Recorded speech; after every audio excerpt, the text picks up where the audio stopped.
Good evening, I'm Robbie Alampay. The big stories tonight. It is still anyone's game in the 2020 U.S. elections with several toss-up states still to lock in their total votes. Biden so far is leading the race narrowly, 224 electoral votes to 213. Be that as it may, re-electionist U.S. President Donald Trump already prematurely is claiming victory in the polls. He is also threatening legal action against votes that have yet to be counted.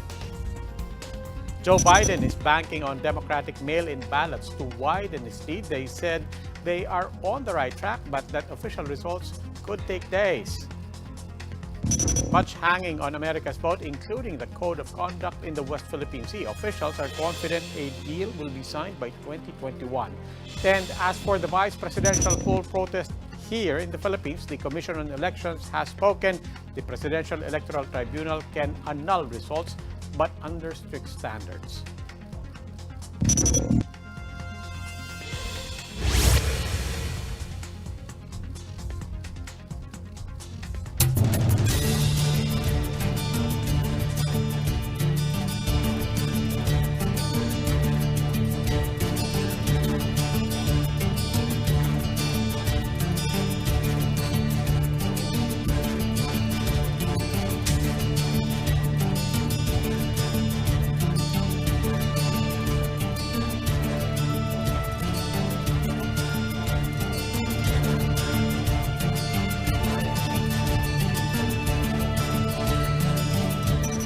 We begin tonight with the U.S. presidential elections, still a close fight as we speak between re-electionist Republican Donald Trump and Democrat Joe Biden.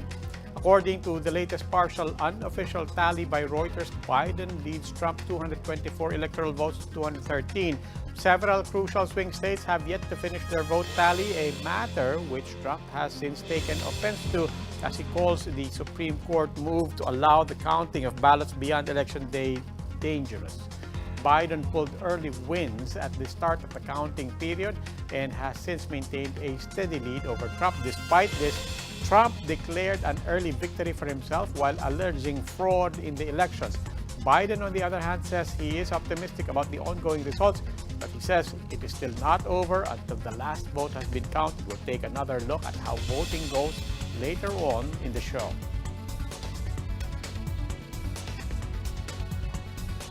And while it is still too close to call, President Donald Trump already proclaimed victory over Joe Biden. Speaking in front of his supporters at the White House, Trump claimed victory even though election results are still not clear in some toss-up states, with projections showing that he is still short of 270 electoral votes. Trump added that a very sad group of people is trying to disenfranchise the millions of people who voted for him. He now threatens to take the polls to the Supreme Court. Before that, he tweeted that they are up big, and he accused the Democrats of, quote, trying to steal the elections. Twitter flagged the tweet, saying its content is disputable and misleading. This is a fraud on the American public. This is an embarrassment to our country. We were getting ready to win this election. Frankly, we did win this election. Before Trump's speech, Democrat candidate Joe Biden also addressed his supporters at Wilmington, Delaware, expressing optimism for the outcome of the elections.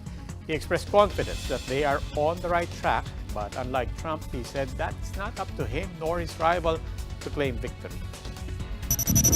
I'm here to tell you tonight, we believe we're on track to win this election. We're going to have to be patient until the hard work of tallying the votes is finished.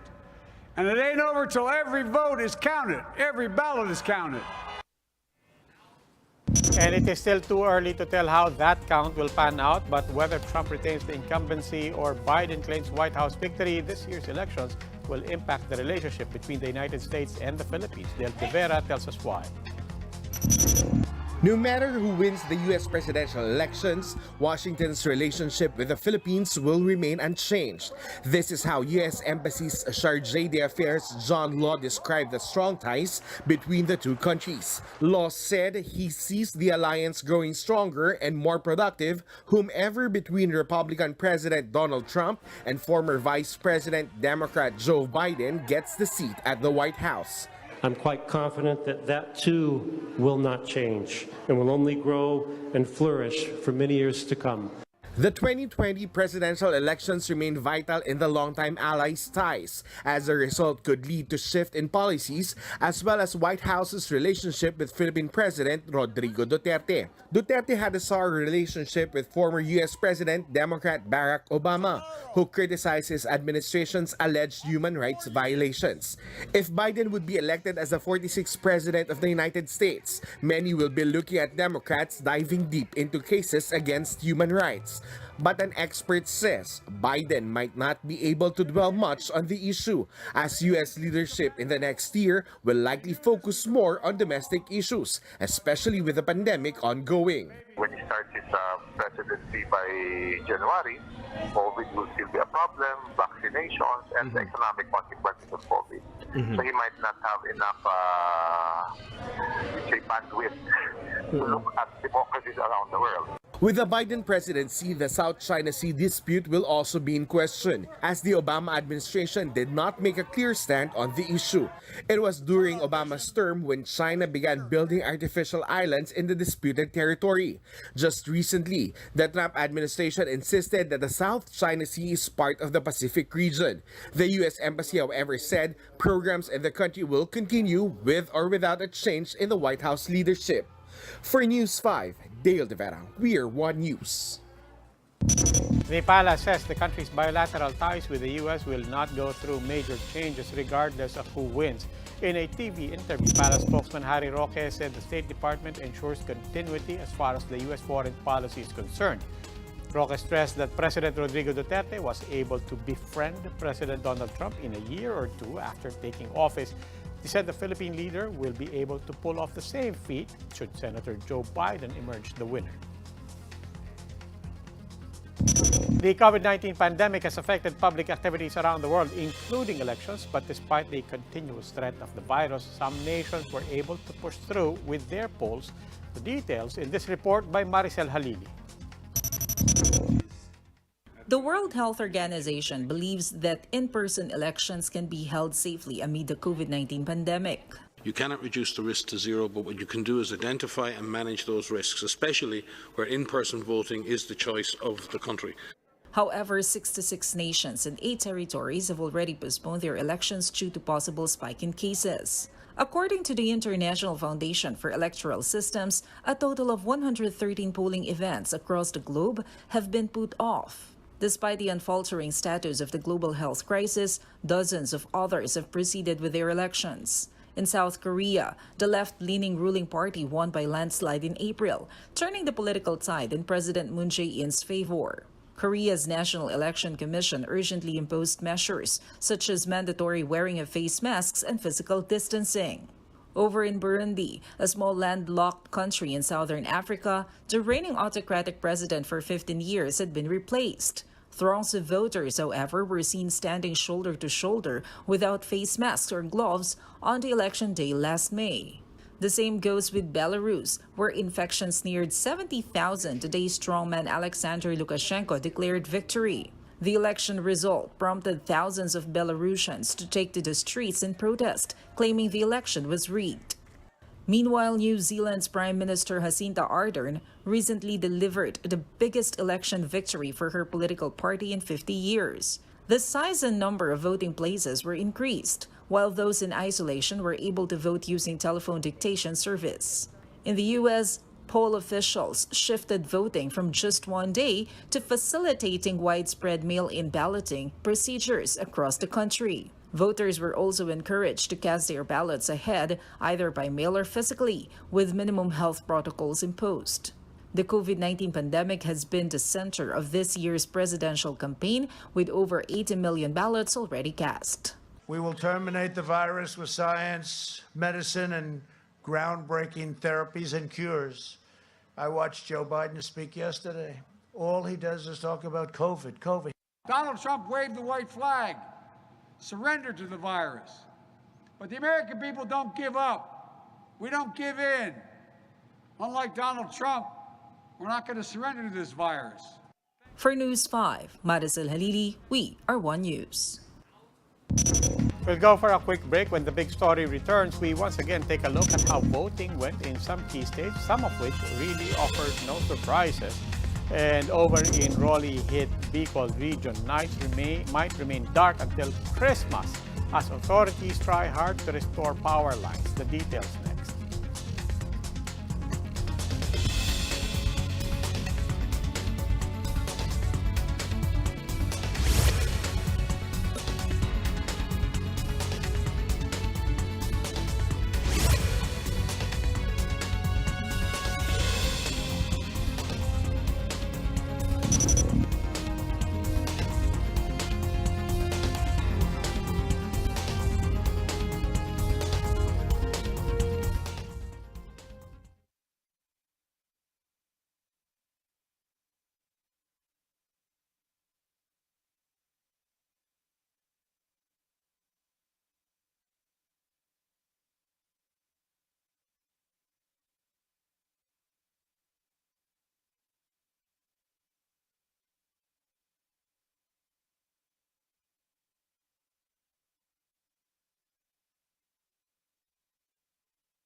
Paano ako pipihit? Paganyan? Ganito from camera 1, paganyan. From camera 2, ganyan ang pihit ko. Nakatalikod na ako sa camera 2 nun. Sige.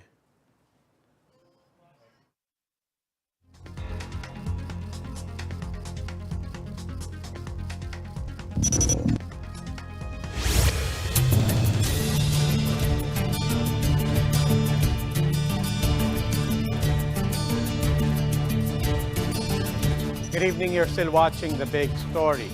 While vote counting is still underway, several states have locked in their choice for president. Earlier today, Trump notched the state of Florida, which has 29 electoral votes, leading Biden by just a little more than 300,000 votes.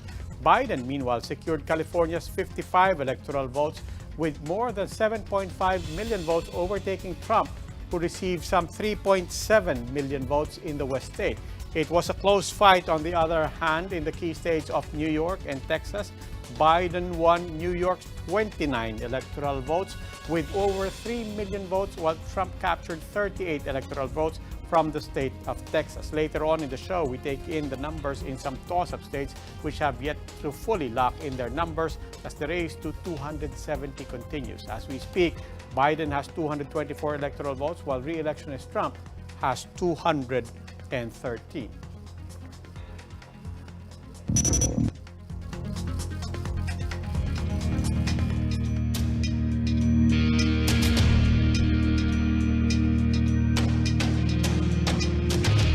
Now, back here in the Philippines, schools heavily affected by Typhoon Rolly are struggling to get back on their feet and to resume distance learning, especially as some printed modules got soaked in rain and flood. Marlene Alcaide with this story. Schools in the Bicol region were not spared from the havoc of Typhoon Rolly. In San Francisco Learning Center in Malipot, Albay, classrooms were shattered from the roof down to its walls and windows. All that's left in the principal's office is a mangled pile of debris. Teachers have placed their computers, books, and modules inside a classroom they thought would be safe from destruction. But all these items are now soaking wet. Masakit talaga sa sa dibdib. Lalo na pinaghirapan mi kahit na nga may COVID. Araw-araw kami pumupunta para lang makaprint para sa mga bata. The teachers said they will just lay the textbooks and modules under the sun to dry. But the problem is, it constantly rains from time to time. Education Secretary Leonor Briones on Tuesday said schools should come up with their own solutions to problems concerning damaged modules caused by Super Typhoon Rolly. Briones said schools shouldn't wait for the agency's order to act. Siguro hindi naman susulat ang superintendent na basa yung module namin. Maghanap sila ng paraan. Siguro ibipilad nila. Okay. Yung iba pinaplantsa. Hindi na sila uutusan ng circular galing sa central office para sabihin kung anong gagawin. Teachers say they are doing their best to solve the problem, but some modules are already beyond saving. Yun naman, mga teachers, yun ang ginagawa namin. Talagang kahit walang instruction yung galing sa principal or supervisor. Kaya lang po, yung mga madam, yung mga hindi na talaga pag binukas mo, nagdidikit-dikit, hindi na mabasa ng mga bata. Yun lang talaga ang problema namin, na kailangan talaga siguro na tulong para ma-reprint. Despite a number of schools sustaining damage from the typhoon, DepEd says distance learning will continue.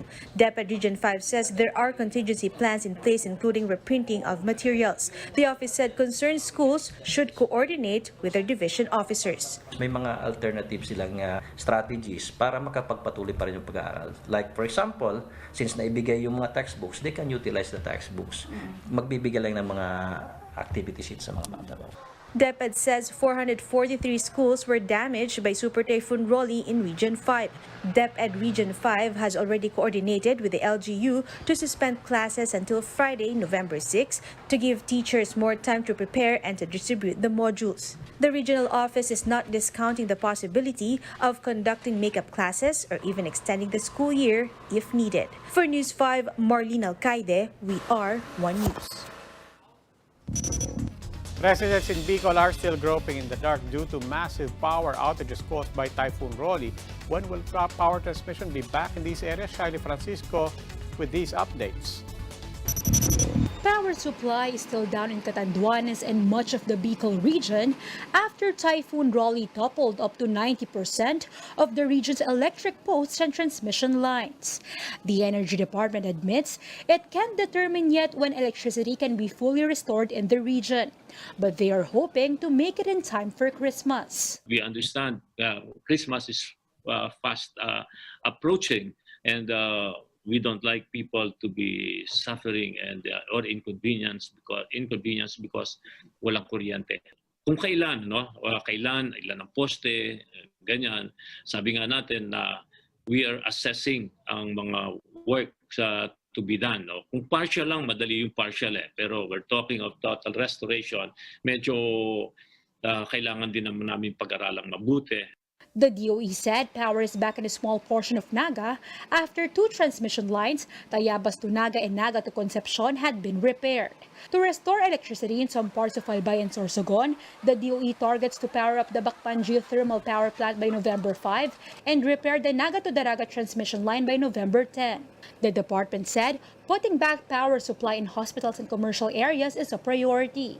We are targeting the hospitals, we are targeting the vital installations, we are targeting the commercial areas, the banks, and the hardware stores so that mas mabilis yung multiplier effect ng recovery. Initial damage to the sector is estimated at least 2.8 billion pesos. But this only covers electric posts and facilities of the National Electrification Administration. The department is still assessing the damage in other facilities and the NGCP transmission. About 100 million pesos has been allotted under the Quick Response Fund for the restoration of facilities of 22 electric cooperatives destroyed by Typhoons Rolly and Quinta. He was also advised if there's already around 50% na nababawas dyan is to ask for replenishment immediately from the TPN. The DOE says they have mobilized cooperatives in other areas through Task Force Kapatid to help out in the power restoration. Shaila Francisco, VR1 News. As for communication lines in Bicol, PLDT Smart says it is exerting all efforts to restore services, particularly in Catanduanes. Al Panilio, PLDT Chief Revenue Officer and Smart President, said they deployed their own aircraft to fast-track the restoration of services. PLDT Smart has also put up Libreng Tawag and Libreng charging stations to the communities. It's also given more than 5,000 relief packs to residents. Concerted effort by the NPP group to help people who have been severely damaged or hampered by this crisis and typhoon. We'll go for a quick break. When the big story returns, COMELEC agrees with the Office of the Solicitor General. The High Tribunal can annul votes. And we continue to keep track of the U.S. elections. This time, a look at the toss-up states, which might actually swing at the last minute. All that next.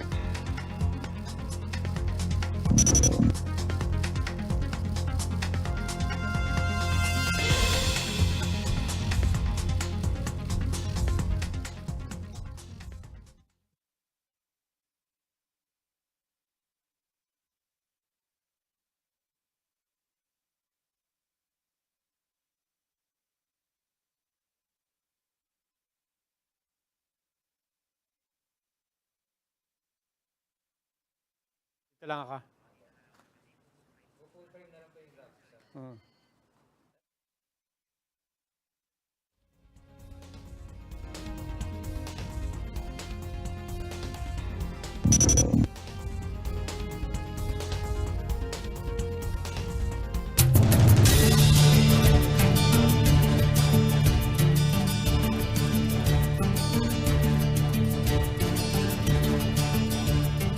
Good evening. I'm Robbie Alampay. You're still watching The Big Story.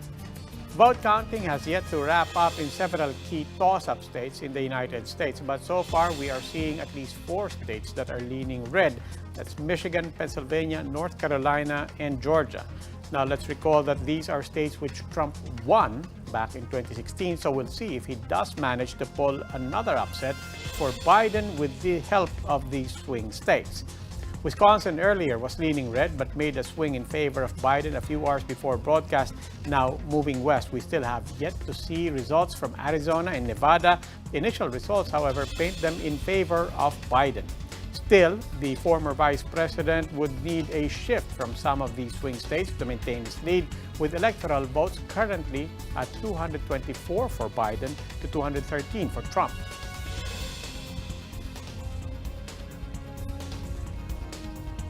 The outcome of the U.S. elections might actually affect the prospects of the Code of Conduct in the West Philippine Sea. This, as local officials express confidence that an agreement will be signed next year. Marian Enriquez explains. 2021 might see the inking of the Code of Conduct between the Southeast Asian nations and China. That, at least, is according to National Security Advisor Hermogenes Esperon. Esperon noted that this will pave the way for a more orderly and peaceful activity in the West Philippine Sea. We are moving towards the Code of Conduct in our talks with China, and the ASEAN side is led by no less than the Philippines. We have already a single draft on the agreements, and we still hope that by 2021, we could sign a final agreement on the Code of Conduct. But will the agreement be open to abuse? With checks in place, it seems unlikely for Efren Carandang, Deputy Administrator of the National Mapping and Research Information Authority. If foreign marine research institutions are allowed to conduct MSR within our waters, there are safeguards that are put in place by our Department of Foreign Affairs. They have to be boarded by Filipino scientists. They have to share the data, not just the processed data, but also the raw data with us. The Philippines and China's joint oil exploration is contingent on a 2018 memorandum, which would allow the two countries to harvest resources in the West Philippine Sea without contestation.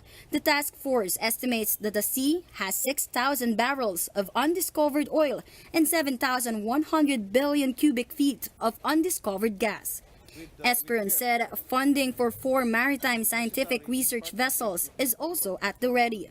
And so we will see more deployments from our scientists in the West Philippine Sea, which could lead to better knowledge of the area, including fisheries and what could be found in the seabeds. He noted that this will be a huge addition to the country's 3 pre-existing MSR vessels. The Environment Department, Philippine Navy, and Fisheries Bureau concurrently own 1. Namria has 2. An MSR vessel costs around 25 million pesos and will take about 6 months to procure. Esperon said the Energy Department is in charge of all operations in the area. When push comes to shove, there will also be reinforcements. Our ships are already deployed with the Westcom and under the control of Westcom, and they are in the area. And so if there are exigencies and contingencies that have to be addressed, then we can tap them as part of the task group controlled by the military in the area. In light of the U.S. presidential elections, the chairman of the National Task Force said results would affect the deal. Esperon said that if Donald Trump will be re-elected, the current activities of the U.S. will go on as usual, insofar as freedom of navigation and overflights are concerned. But if a new leader will be installed, Esperon believes the deal may undergo some revisions. For News 5, Marian Enriquez, we are One News. And these are the other big stories today. From the Philippine Star, the Commission on Elections has weighed in on the vice presidential poll protest. COMELEC says the Presidential Electoral Tribunal, or the PET, has the power to annul election results, but only under the strictest standards. They say the PET cannot declare failure of elections and conduct special elections, as this would be under the exclusive jurisdiction of the COMELEC. The LTFRB will begin its service contracting program on Friday to aid drivers affected by the pandemic. The program will pay drivers for the distance they travel within 8 hours a day, regardless of the number of passengers they carry. Drivers will receive an estimated 1,000 pesos a week, which can be claimed through Land Bank.